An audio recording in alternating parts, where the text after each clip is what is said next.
अम्ल, क्षारक और लवण। हमारे आसपास जितनी भी सारी वस्तुएं हैं, सारी इन तीनों में से कोई ना कोई एक होती भी है, हो भी सकती है और नहीं भी। ठीक है, लेकिन मोस्टली जो पदार्थ है जो अपने आसपास हम देखते हैं वो या तो अम्ल की प्रकृति के होते हैं, या क्षारकीय प्रकृति के होते हैं, और या लवणीय प्रकृति के होते हैं। ठीक है, ऐसी प्रकृति होने के कारण ही हम अम्ल, क्षारक और लवण पढ़ते हैं। 10th क्लास में इस चैप्टर का होने का मेन मकसद भी यही है कि आपको कम से कम पता रहे कि कौन सा पदार्थ खाना चाहिए, कौन सा नहीं खाना चाहिए, कौन सा किस टाइम खाना चाहिए और कौन सा किस टाइम नहीं खाना चाहिए। ठीक है ना, क्योंकि हर पदार्थ की अपनी एक प्रकृति होती ही है, या तो वो अम्लीय प्रकृति का होगा, या क्षारकीय होगा, या लवणीय प्रकृति का होगा। ठीक है, अब हम पढ़ते हैं कौन सा अम्ल कैसे प्रकृति का होता है, क्षारक कैसे का होता है, लवण कैसे का होता है। वैसे तो आप पिछली क्लासों में 6th क्लास से ये शुरू हो जाता है, अम्ल, क्षारक और लवण, खट्टे और कड़वे, खट्टे और कड़वे चलता रहता है। हर क्लास के अंदर ये आता है। अम्ल है कैसे होते हैं, खट्टे होते हैं, और क्षारक कैसे होते हैं, कड़वे होते हैं। ठीक है, ये हम छोटी क्लासों में अच्छे से पढ़ चुके हैं कि अम्ल खट्टे, जैसे कि दही अम्ल होगा कि क्षारक होगा, अम्ल होगा। क्यों? क्योंकि वो खट्टा है। और नींबू अम्ल होगा।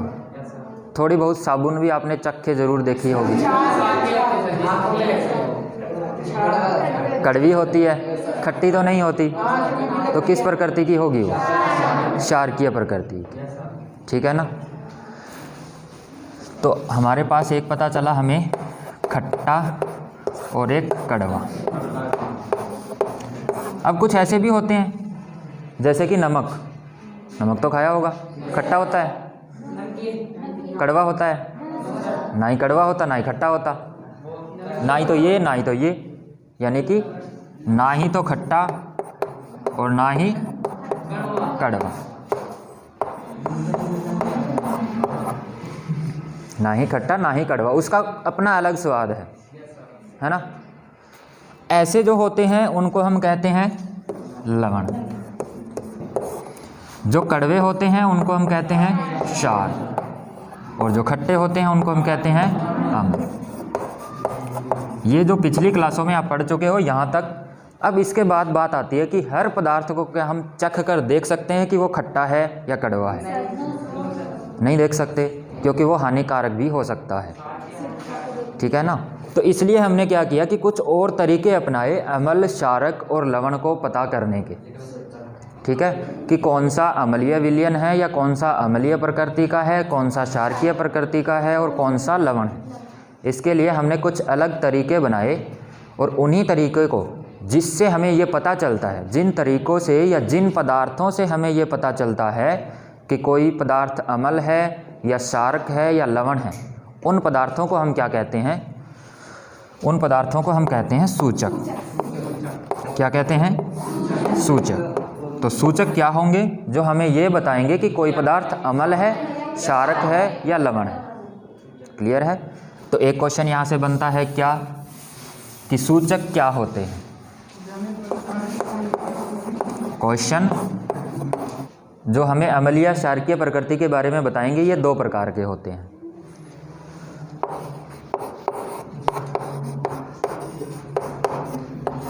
कैसे होते हैं 2 प्रकार के? एक तो वो जो हमें प्रकृति से अपने आप मिलते हैं, हम नहीं बनाते उनको, वो कैसे हो गए? प्राकृतिक सूचक।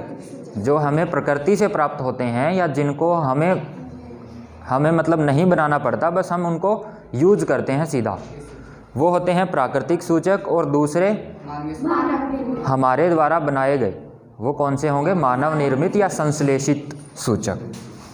तो एक तो हो गया कौन सा? प्राकृतिक,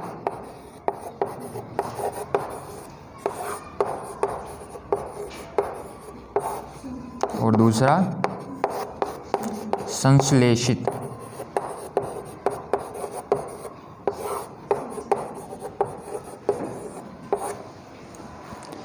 प्राकृतिक सूचक, संश्लेषित सूचक।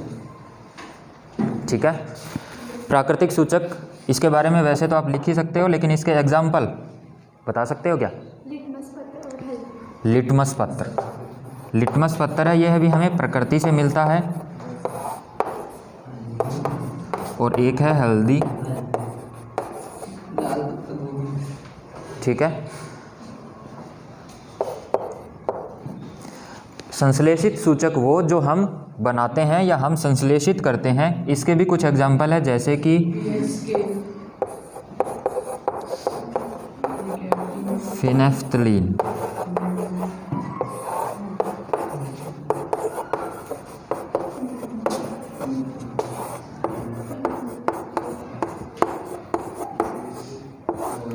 मिथाइल ऑरेंज,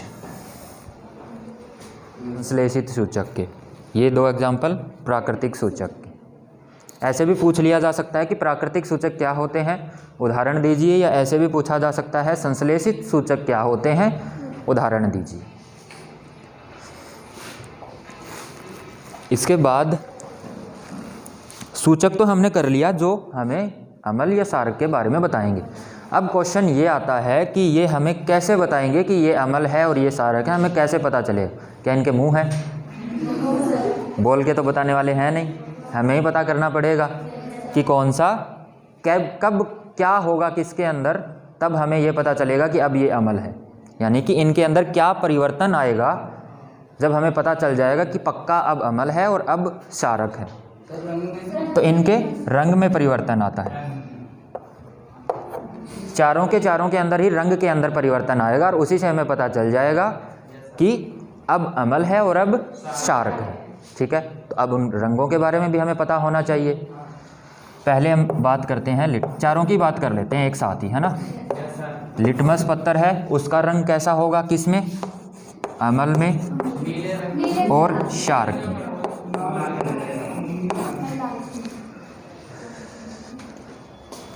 अच्छा, इसके बाद और कौन सा हमारा? हल्दी। ये चल रहा है क्या?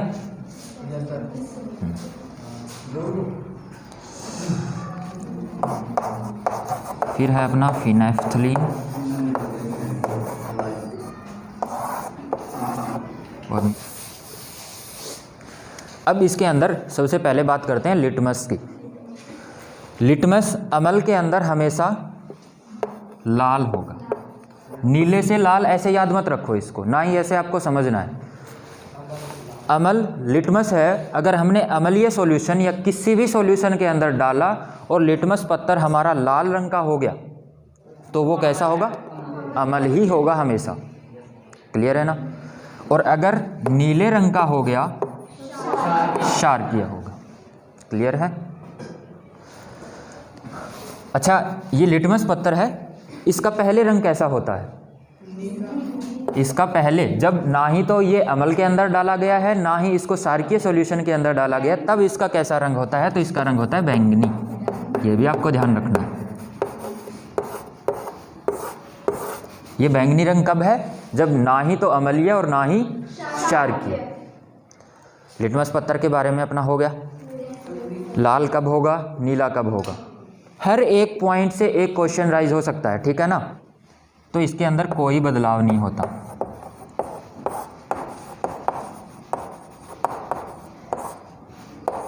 क्लियर है ये? यानी कि अगर वो पीली है तो पीली ही रहेगी, लेकिन अगर हमने इसको क्षारकीय सॉल्यूशन में डाल दिया तो लाल हो जाएगी। और ये आप करके भी देख सकते हो। घर पे जाते ही हल्दी लेना, थोड़ी सी अपने कपड़े पे डालना, डालने के बाद उसके ऊपर साबुन लगा देना, पक्का वो लाल हो जाएगी, ठीक है। उसके बाद आप क्या करना, उसी हल्दी के सॉल्यूशन को, उसके ऊपर वो लाल हो गया, अब उसको पानी से दोबारा धोना, वो वापस पीला हो जाएगा। क्योंकि पानी जो होता है ना वो थोड़ा सा, बिल्कुल थोड़ा सा, वैसे तो पानी है वो ना ही अम्लीय होता ना ही क्षारकीय, लेकिन जो हमारे घर में आता है ना वो कई कारणों से कुछ उसके अंदर चीज़ें मिल जाती है जिसकी वजह से थोड़ा सा अम्लीय हो जाता है, ठीक है। थोड़ा सा अम्लीय होने के कारण जो क्षारकीय उसके अंदर गुण मिला था ना उसको वो ख़त्म कर देता है और वापस कैसा हो जाता है? पीला। क्लियर है ना। अंदर डाला तो कोई और रंग, क्षारक के अंदर डाला तो कोई और रंग था। अब हम बात करते हैं कुछ अलग तरीके के सूचक जिनकी गंध के अंदर परिवर्तन आता है।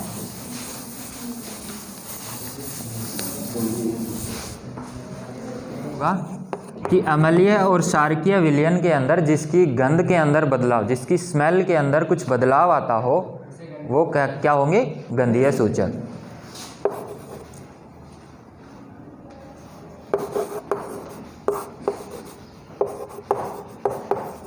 अपनी लैंग्वेज में भी इसको लिख सकते हो।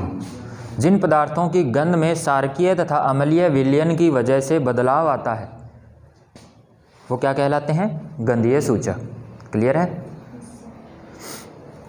अब गंधीय सूचक होते कौन कौन से हैं, इसके एग्जाम्पल।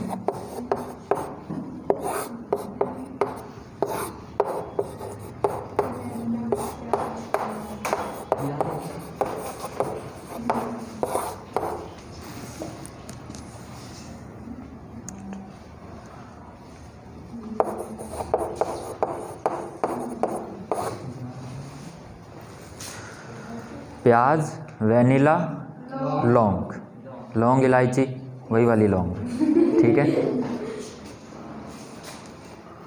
अब इनकी गंध के अंदर परिवर्तन आता कैसे, इनकी स्मेल के अंदर कैसा परिवर्तन आता है? प्याज हो, चाहे वेनिला हो, चाहे लौंग हो, अगर इनके ऊपर आपने एसिड डाल दिया, अम्ल डाल दिया, तो इनकी स्मेल के अंदर कोई बदलाव नहीं होगा। जैसे इनकी स्मेल पहले थी वैसे ही रहेगी। और अगर हमने कोई क्षारक इसके ऊपर, बेस इसके ऊपर डाल दिया,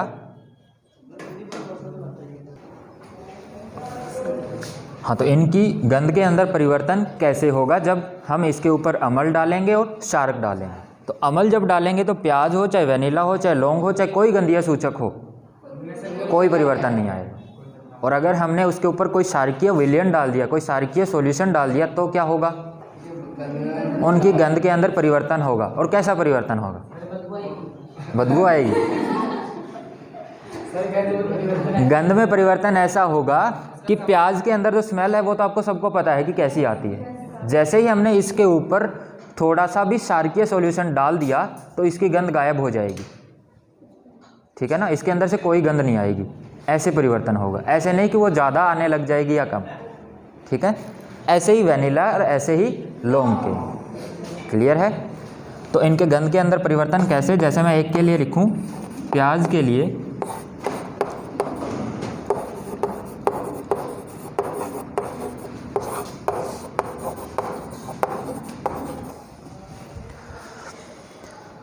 अम्लीय विलयन में गंध में कोई बदलाव नहीं होता, लेकिन क्षारकीय विलयन में गंध खत्म हो जाती है।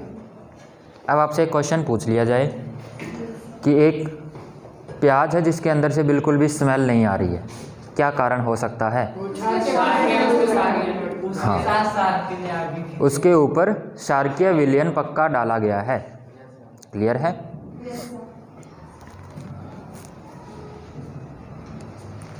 तो यहाँ तक हमारा ये चीज़ें हो गई कि हमें कैसे पता चलेगा कि कोई विलयन या कोई सॉल्यूशन अम्लीय प्रकृति का है या क्षारकीय प्रकृति का है।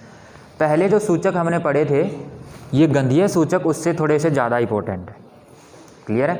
अब एक बुक में आपके क्वेश्चन है, वो क्वेश्चन बहुत ही अच्छा क्वेश्चन है, उसको करते हैं।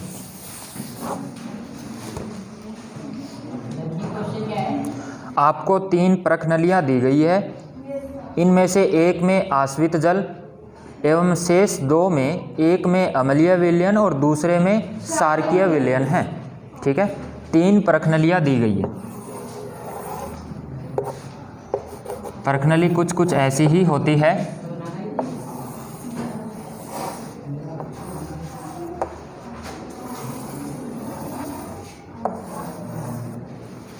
तीन प्रखनली है, एक के अंदर आश्रित जल है, हमें नहीं पता वो किसके अंदर जल है, किसके अंदर क्षारकीय विलयन है और किसके अंदर अम्लीय विलयन। ठीक है, ए, बी और सी, ये 3 प्रखनलियाँ हैं। ठीक है, और आपको दिया हुआ क्या है? यदि आपको केवल लाल लिटमस पत्थर दिया जाता है, अब आपके पास है क्या? लाल रंग का लिटमस पत्र। कैसे पता करोगे? हमें क्या करना होगा? इस लाल लिटमस पत्र को उठा के तीनों के अंदर डाल के देखना होगा। ठीक है, चलो मैंने इस लाल लिटमस पत्र को उठाया, इसके अंदर डाला, लाल रंग का, क्योंकि लाल लिटमस का या दो ही हो सकते हैं, या तो ये लाल रहेगा या नीला होगा। ठीक है, इसके अंदर डाला लाल ही रंग का है, इसके अंदर डाला फिर से लाल ही रंग का है, इसके अंदर डाला नीले रंग का है।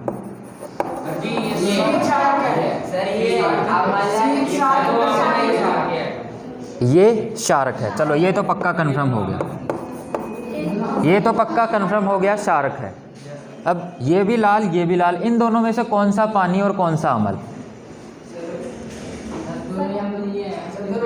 दोनों अम्लीय। पानी अम्लीय होता है? नहीं होता। पानी क्षारकीय होता है? पानी ना ही अम्लीय होता है, क्योंकि इसने लिख रखा है आश्रित। आश्रित पता है कौन सा होता है?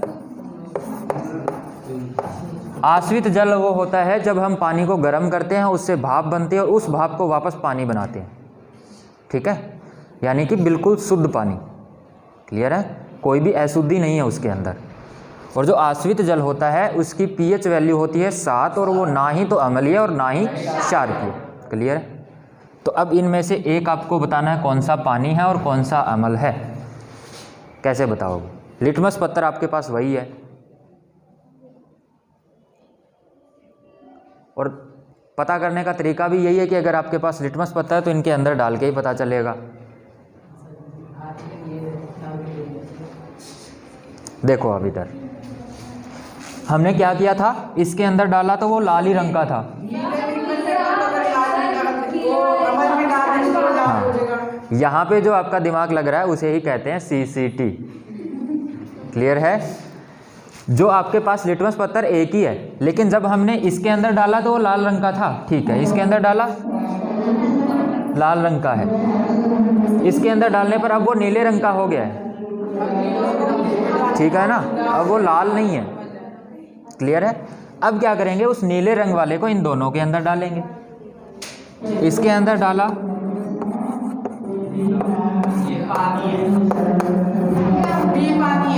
तो ये वाला पानी और ये वाला अम्ल।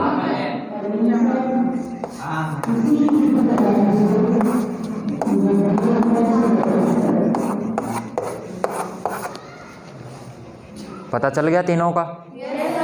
ऐसे हम पता करते हैं। अगर हमारे पास एक ही कोई भी एक लिटमस पत्थर हो, चाहे फिनफ्थलीन सॉल्यूशन हो, चाहे कोई भी हो, ऐसे हम उनके अंदर बार बार डाल के और फिर पता करते हैं कौन सा अम्ल कौन सा क्षारक।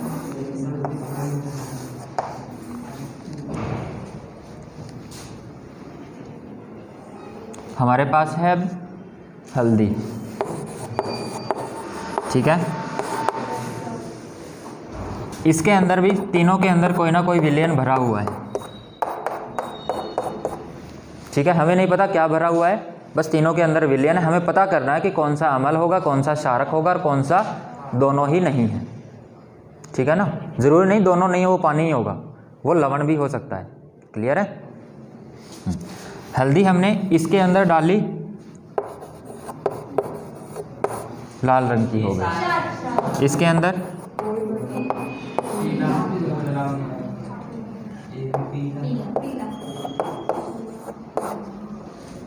बताओ, ये वाला, ये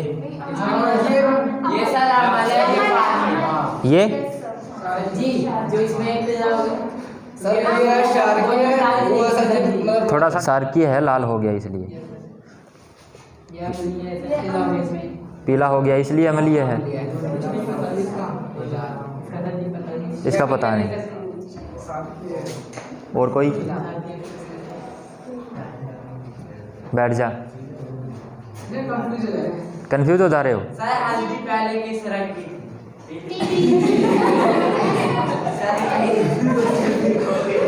खाता नहीं है रोज?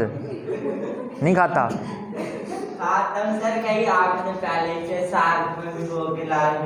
अच्छा, ये ना एक चीज़ और ध्यान रखना, जो पेपर के अंदर क्वेश्चन दिया हुआ है ना तो आपको उससे पहले का सोचना है ना उससे बाद का। जो क्वेश्चन लिखा हुआ है जस्ट वही सोचना है, उससे आगे और पीछे का कुछ भी सोचोगे क्वेश्चन गलत होगा। क्लियर है ना? जो दिया हुआ है आपको उसी को ही सोचना है। क्या दिया हुआ है? कैसे रंग की होती है हल्दी? अब बता तू क्या सोचेगा इसके अलावा? इसके अलावा कुछ भी सोच, गलत ही होना है। क्लियर है? अब हमारे पास वही हल्दी है, यहाँ इसके अंदर डाल दी, क्या इसको वापस निकालेंगे?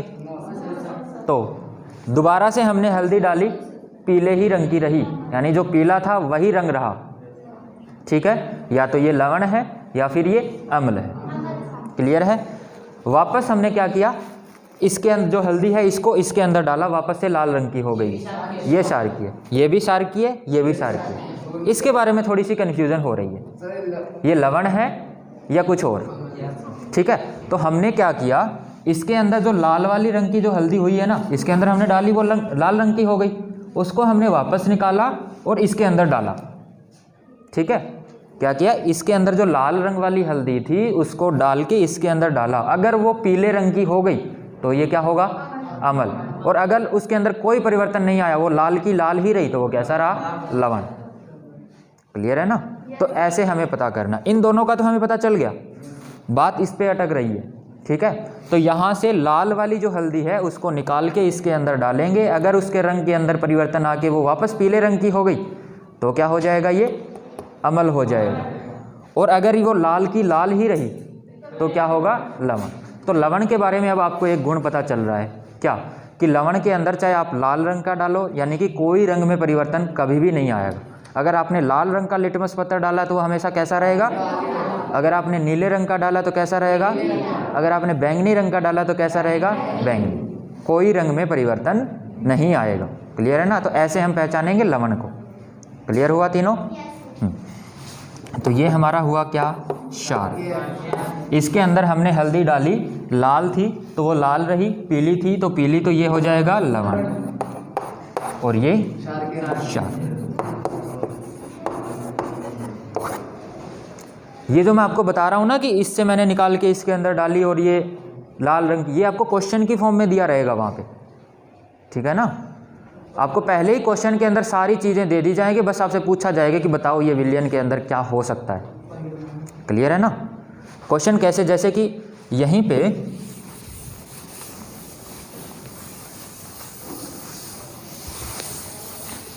ऐसे एक परखनली या बना के और उसके अंदर बोल दिया कि इसके अंदर कोई विलयन है, और साथ में एक स्टूडेंट का नाम भी जोड़ देगा। ठीक है? कि सोफिया ने इसके अंदर हल्दी डाली, उस हल्दी का रंग पहले पीला था और पीला ही रहा। ठीक है? तो ये विलयन क्या हो सकता है? अम्लीय या लवण। क्लियर है? तो इसका आंसर क्या हुआ? या तो वो विलयन अम्लीय होगा या वो विलयन लवण होगा। क्लियर है ना? ऐसे ही दूसरा क्वेश्चन, इसके अंदर कोई विलयन भरा हुआ है और उसके अंदर लिटमस पत्थर डाला और वो लाल रंग का हुआ, तो वो पक्का क्या है? क्षारकीय है। और अगर इसी क्वेश्चन को थोड़ा सा बदल के बोल दिया जाए कि तो इधर से क्षारकीय कौन बोला था? चलो, अम्लीय, यानी कि अगर वो लाल रंग का हो गया है तो पक्का वो अम्लीय ही होगा। लेकिन अगर आपके पास पहले से ही लिटमस पत्थर है, वो लाल रंग का है, और आपने उस विलयन के अंदर डाला और वो लाल रंग का ही रहा, तो क्या क्या हो सकता है? या तो वो अम्ल होगा और या लवण होगा। क्लियर है? क्वेश्चन कैसे पूछे जा सकते हैं? चलो ऐसा एक क्वेश्चन लिख ही लो आप। विलयन में लाल लिटमस पत्थर डालने पर उसके रंग में कोई बदलाव नहीं होता है, विलयन की प्रकृति क्या हो सकती है? क्या? लवण पक्का? और कोई? अम्लीय या फिर लवण, दोनों। क्लियर है ना? अगर सिर्फ अम्लीय लिख दिया तो भी गलत हो जाएगा, और सिर्फ क्षारकीय लवण लिख दिया तो भी गलत हो जाएगा। ठीक है ना? दोनों प्रकृति हो सकती है इसके अंदर।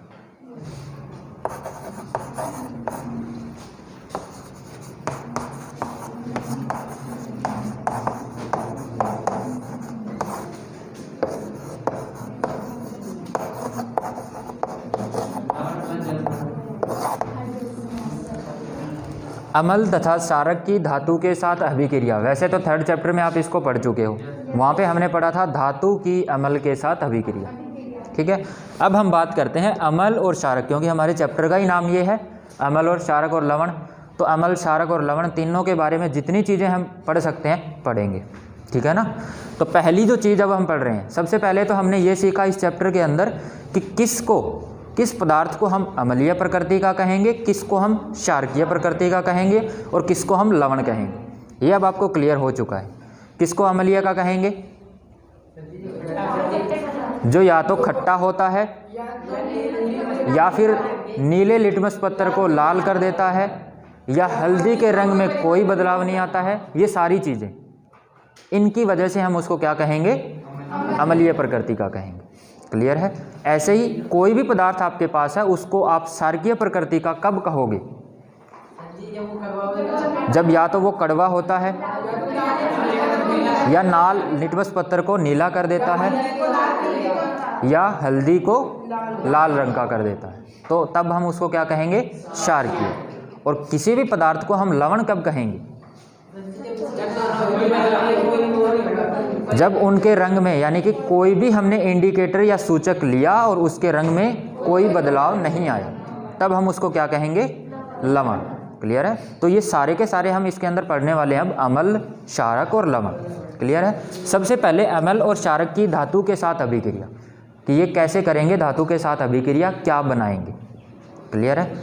अब अमल और क्षारक जब धातु के साथ अभिक्रिया करते हैं तो क्या बनाते हैं? लवण और हाइड्रोजन गैस। ठीक है। जब भी अमल या क्षारक दोनों में से कोई भी किसके साथ? धातु के साथ किसकी अभिक्रिया?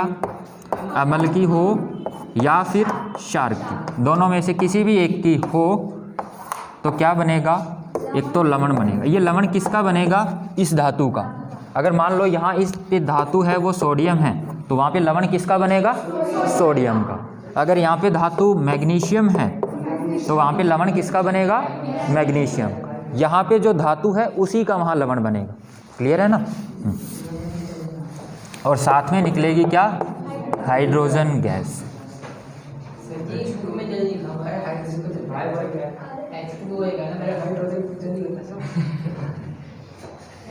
और क्षारक के साथ अभिक्रिया होगी तो लवण और हाइड्रोजन गैस निकलेगी। क्लियर है ना। लवण तो कईयों में बनता है, आपको जो पता करे मेन है वो कौन बताएगा? ये जो यहाँ पे जो बन रहा है वो कईयों में। लवण के साथ यहाँ पे H2O आ सकता है। ठीक है। लवण और जल बन सकता है। सिर्फ कईयों में सिर्फ लवण बन सकता है। क्लियर है ना। तो यहाँ पे आपको समझने वाली बात जो मेन है वो क्या, कि हाइड्रोजन गैस ज़रूर निकलेगी, चाहे थोड़ी मात्रा में निकले चाहे ज़्यादा मात्रा में निकले। ठीक है ना। अब ऐसे आपको अभिक्रिया दे दी जाए कि यहाँ पे क्या होना चाहिए कि अमल और क्षारक की अभिक्रिया हो और लवण और हाइड्रोजन गैस निकल जाए, तो यहाँ पे कौन होना चाहिए? धातु होनी चाहिए। और धातु के बारे में आपको पता है, जो हमारी आड़ी तिरछी रेखा थी उसके इस तरफ वाले जितने भी तत्व है सारे के सारे क्या हैं? धातु है। क्लियर है ना। वो देखो ऊपर वो सारे के सारे धातु है। उनमें से कोई भी एक उठा के, जैसे कि मैंने मान लो कैल्शियम यहाँ पे रख दिया, तो उधर पक्का लवण और हाइड्रोजन गैस ही बनेगी। कुछ एग्जाम्पल देखते हैं इसके। अच्छा, अब अमल और क्षारक, अभी तक तो हमने नाम से ही पढ़े हैं, कुछ अमल और क्षारक भी आपको पता होने चाहिए। जैसे कि हाइड्रोक्लोरिक अमल HCl, क्या है ये? हाइड्रोक्लोरिक अमल।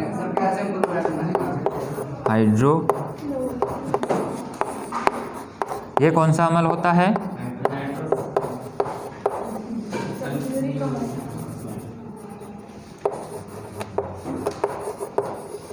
सल्फ्यूरिक अमल।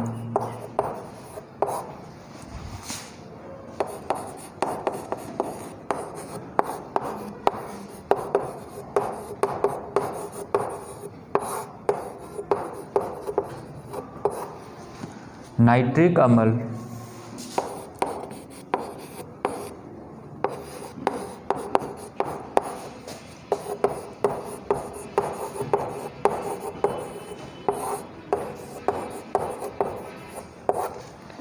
एसिटिक क्या एथेनोइक। अब अमल को पहचानने का एक अच्छा सा तरीका ये है कि जब भी हम उसको बोलेंगे ना उसके साथ अमल लगा ही होगा। क्लियर है? जैसे कि हमेशा कभी भी बोला जाएगा ना तो ये नहीं बोला जाएगा हाइड्रोक्लोरिक अमल, सल्फ्यूरिक अमल, नाइट्रिक अमल, एसिटिक अमल, ऐसे। क्लियर है? ये कुछ कॉमन से अमल है जो हमारे इस चैप्टर या बुक के अंदर बार बार आते रहेंगे और आपको इनके बारे में पता होना चाहिए। इसी चैप्टर में हम ये भी पढ़ेंगे कि अमल को और पहचानने के क्या क्या तरीके हो सकते हैं। जैसे एक तो लिटमस पत्र वाला हमारा है ही पक्का, वो तो तब हम यूज़ कर सकते हैं जब हमारे सामने वो सॉल्यूशन हो और हमारे पास लिटमस पत्र भी हो और हम डाल के और उसको देख लें। ठीक है ना? लेकिन जब आप पेपर के अंदर कर रहे हो तो वहाँ पे लिटमस पत्र और वो दोनों चीज़ें नहीं होंगी, वहाँ पे ये प्रतीक आपके काम आएंगे। क्लियर है ना? इन प्रतीक के अंदर देखो एक चीज़ आपको हर जगह दिख रही है, तीनों के अंदर क्या कॉमन है? तीनों के अंदर है, चारों के अंदर है। और भी आप कोई अमल लिख दोगे तो उसके अंदर भी हाइड्रोजन पक्का आएगी। क्लियर है ना? तो ये एक और तरीका होता है इसको पहचानने का कि हाइड्रोजन अमल के अंदर हाइड्रोजन होती ही होती है। और जब हम नेक्स्ट में इसी से नेक्स्ट वाला जो टॉपिक पढ़ेंगे इसी चैप्टर के अंदर, तो हम ये भी देखेंगे कि कोई भी पदार्थ अमल क्यों होता है। तो वो अमल इसीलिए होता है कि उसके अंदर ये हाइड्रोजन होती है। क्लियर है? और ये टूट कर जब भी हम इसको पानी के अंदर मिलाते हैं ना तो ये हाइड्रोजन टूट कर H पॉजिटिव आयन देती है। जिस भी पदार्थ के अंदर अगर हमने उसको पानी में मिला दिया और मिलाने के बाद वहाँ से हाइड्रोजन अलग होती है तो वो पदार्थ हमेशा अम्लीय प्रकृति का होगा। ठीक है ना? इन सब के अंदर यही चीज़ होती है, इसीलिए ये अम्लीय प्रकृति के होते हैं। क्लियर है? लेकिन अभी हमारे लिए क्या है कि धातु और के साथ अमल और क्षारक की अभिक्रिया हमें ये पढ़ना है। तो ये कुछ अमल है जो आपको ध्यान में थोड़े से रखने, याद नहीं करने, बस ध्यान में रखने कि हाँ ये अमल होते हैं। क्लियर है? अब कुछ क्षारक भी हम देख लेते हैं।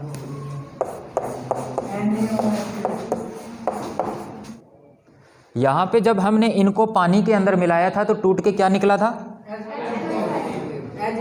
इनको जब तोड़ेंगे या इनको जब पानी के अंदर मिलाएंगे तो टूट के क्या निकलेगा? OH negative. क्लियर है ना? इनका अमल होने का मेन कारण जो है वो ये है। ठीक है ना? और इनका क्षारक होने का मेन कारण कौन है? ये। ठीक है? अगर ये टूटा नहीं, अगर ये OH नेगेटिव नहीं निकला तो वो क्या वो क्षारक होगा या नहीं? नहीं होगा। ऐसे ही इसके अंदर भी ये H पॉजिटिव नहीं टूटा तो ये भी क्या होगा? क्षारक होगा कि नहीं? नहीं होगा। ठीक है, सॉरी, अमल नहीं होगा। क्लियर है ना? तो ये कुछ क्षारक हो गए और ये कुछ अमल हो गए जिनको आपको दिमाग के अंदर थोड़ा सा ध्यान में रखना कि हाँ अब क्षारक के बारे में बात हो रही है और अब अमल के बारे में बात हो रही है। पहचानने का तरीका मैंने बता ही दिया, वहाँ पे OH और यहाँ पे H। किससे पहचानोगे? जब आपको ये सूत्र दिया जाए सामने या आपको सूत्र लिखना हो तो जब आप अमल लिख रहे हो तो वो OH तो पक्का मत लिखना। क्लियर है ना? अब ये मत बोल देना यहाँ पे भी OH है। ठीक है? यहाँ पे है OH, वैसे ठीक बात है, लेकिन जब इसको हम मिलाते हैं पानी में तो ये OH नहीं निकलता है, सिर्फ H ही निकलता है, इसलिए हमें इसको अमल मानना ही पड़ेगा। क्लियर है? और ये एसिटिक अमल या एथेनोइक अमल यही होता है वो सिरका। ठीक है ना? जो हम नींबू या किसी का भी अचार बनाए उसके अंदर जो सिरका डालते हैं वो यही होता है। क्लियर है? चलो अब हम इसके कुछ एग्जाम्पल लिखते हैं। धातु की अमल और क्षारक के साथ कैसे अभिक्रिया। धातु का कोई एग्जाम्पल बोलो। कैल्शियम ले लो, चाहे सोडियम ले लो, चाहे पोटेशियम ले लो, किसी भी का। ठीक है ना? अच्छा, एक चीज़ और यहाँ पे, क्या सारी धातुएं अमल के साथ अभिक्रिया करके और लवण बना देगी क्या? सारी धातुएं नहीं बना पाएगी। क्यों? क्योंकि 3rd चैप्टर में हमने पढ़ा है रिएक्टिविटी सीरीज, है ना, कि कुछ धातुएं हैं जो ज़्यादा अभिक्रियाशील होती है, कुछ कम होती है। उस अभिक्रियाशीलता जो श्रेणी हमारी बनी थी उसके अंदर हाइड्रोजन भी कहीं ना कहीं आया था ना। उस हाइड्रोजन से ऊपर वाली जो धातुएं हैं वो तो सारी की सारी, क्योंकि निकल कौन रहा है? हाइड्रोजन को तो वही निकाल पाएंगी जो ज़्यादा अभिक्रियाशील है, जो कम अभिक्रियाशील है वो नहीं निकाल पाएंगी। जैसे कि मान लो मैंने यहाँ पे ले लिया Ag कौन है? सिल्वर है, चांदी है। क्या चांदी अम्ल के साथ अभिक्रिया करके और निकाल पाएगी? नहीं निकाल पाएगी। क्यों? क्योंकि ये कम अभिक्रियाशील होती है। तो इसलिए हम यहाँ पे कौन सा लेते हैं? कैल्शियम। कैल्शियम। अब अम्ल आप कोई भी ले लो, चाहे आपने ये क्या है, ये सल्फ्यूरिक अम्ल। बस ऐसे आपको पता होना चाहिए, याद नहीं करना है। जहाँ पे लिख दिया जाए वहाँ पर आपको दिमाग में ध्यान आना चाहिए, हाँ ये क्या है? सल्फ्यूरिक अम्ल। ये क्या है? कैल्शियम। ठीक है। जब इनका अभिक्रिया होगी तो हाइड्रोजन गैस तो निकलेगी। तो यहाँ पे बना क्या? कैल्शियम सल्फेट, और साथ में कौन निकला? H2, hydrogen gas. ठीक है। ये जो कैल्शियम सल्फेट है, इसके साथ थोड़ा सा पानी अगर हमने मिला दिया, 2 मॉलिक्यूल, तो यही कैल्शियम सल्फेट जिप्सम बन जाता है। क्या? पोटेशियम का लिखोगे? चलो पोटेशियम का लिख दें। अम्ल दूसरा लेते हैं आप।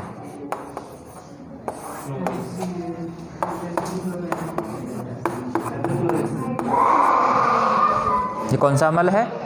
हाइड्रोक्लोरिक अम्ल। किसके साथ करवाओगे अभिक्रिया? एथेनोइक के साथ। ये ले, एथेनोइक के साथ करवा देते हैं। क्या निकलेगा? Hydrogen gas.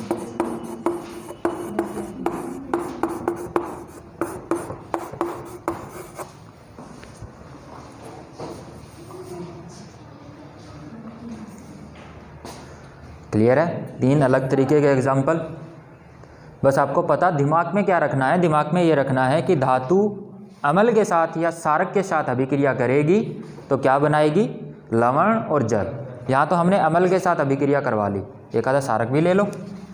ये हमारी एक हो गई क्षारक के साथ अभिक्रिया। ऐसे ही आप और क्षारक लिखोगे, उसकी भी अभिक्रिया हो जाएगी। क्लियर है? लेकिन ये भी ध्यान में रखना आपको कि सारी धातुएं ना तो सारे अम्लों के साथ अभिक्रिया करती है और ना ही सारे क्षारकों के साथ। और अगर आपको पूछ लिया जाए क्यों, ऐसा क्यों होता है, क्योंकि वो सारी इतनी ज़्यादा अभिक्रियाशील नहीं होती कि अम्लों और क्षारकों के साथ अभिक्रिया कर ले। क्लियर है ना सबको? ठीक है। ये हमारा पहला पॉइंट हुआ। इसका अब क्वेश्चन कैसे बन सकता है कि क्या होगा जब अम्ल धातु के साथ अभिक्रिया करेंगे, या फिर क्या होगा जब धातु अम्ल के साथ अभिक्रिया करेगी। क्लियर है? क्वेश्चन बना लोगे खुद या लिख के दिखाऊं वो भी?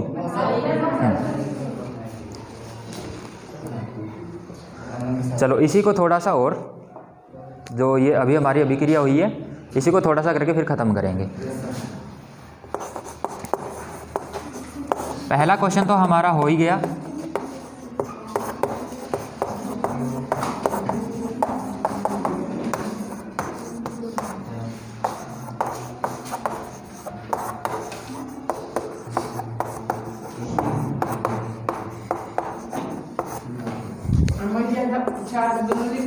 हाँ दोनों।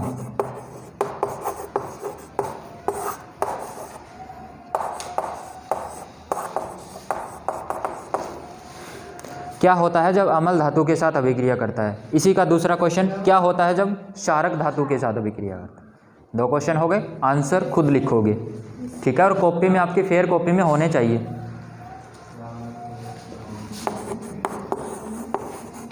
दो क्वेश्चन तो ये हो गए। अब तीसरा क्वेश्चन है वो ये कि मैंने आपको एक तो लिख के बता दिया सीधा कि धातु अम्ल के साथ अभिक्रिया करेगी तो हाइड्रोजन गैस ही निकलेगी। लेकिन हमें सबसे पहले तो किसी ने तो हमें बताया ही होगा कि हाइड्रोजन गैस ही निकली है। कैसे मानोगे कि वो हाइड्रोजन गैस है? कैसे? वो कार्बन डाइऑक्साइड नहीं है, हाइड्रोजन ही है। ऑक्सीजन क्यों नहीं है? तो हमें पहले इसको पता भी करना पड़ेगा। तो एक क्वेश्चन यहाँ से ये भी बन सकता है कि आप कैसे पता करोगे कि जो निकलने वाली गैस है वो हाइड्रोजन गैस ही है? पॉप की आवाज़ से बोल के बताएगी वो। हाँ तो आवाज़ करेगी कैसे? मोमबत्ती। तो इसका आंसर क्या होगा कि हाइड्रोजन गैस निकलेगी। सीधी अगर हमें पता करना हो तो सीधा पॉप का साउंड नहीं आती। क्यों? क्योंकि जो गैस निकलती है कई बार, जैसे सोडियम और अगर सोडियम और पोटेशियम हमने ले लिया तो उसके अंदर तो गैस बहुत ज़्यादा निकलती है, उसका हमें पता चल जाएगा, वो तो अपने आप ही आग पकड़ देगी। ठीक है ना? लेकिन कैल्शियम अगर हमने ले लिया, मैग्नीशियम अगर हमने लिया है, तो उनके अंदर जो हाइड्रोजन गैस है वो बहुत कम मात्रा में निकलती है। उसको अगर हमें पता करना है तो हमें कुछ सेटअप करना होगा, उस हाइड्रोजन गैस को थोड़ा सा इकट्ठा करना पड़ेगा ताकि जब हम उसके पास मोमबत्ती लेके जाएं तो वो पॉप की साउंड के साथ जले, ठीक है ना। तो इसके लिए हम क्या करते हैं कि एक परखनली लगा के या एक कुछ भी करके ऐसे, और उसको उस हाइड्रोजन गैस को हम किससे निकालते हैं, साबुन के पानी से।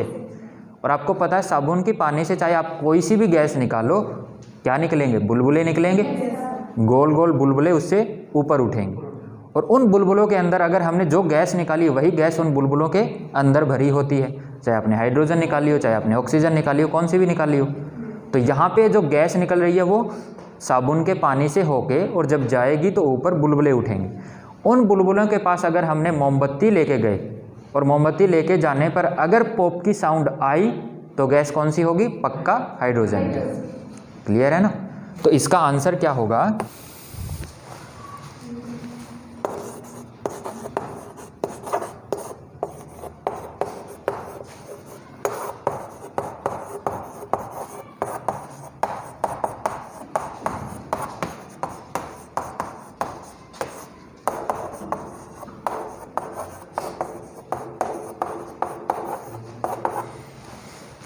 ठीक है। कैसे मोमबत्ती लेके जाएंगे, जलती हुई, समझदार हो गए हो।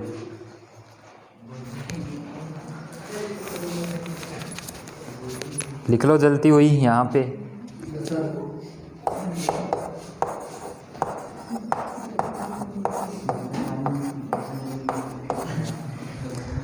जब निकलने वाली गैस को साबुन के पानी से प्रवाहित करवाकर उससे निकलने वाले बुलबुलों के पास जलती हुई मोमबत्ती लेकर जाते हैं तो अगर पॉप की ध्वनि उत्पन्न होती है तो गैस कौन सी होगी, हाइड्रोजन गैस ही होगी।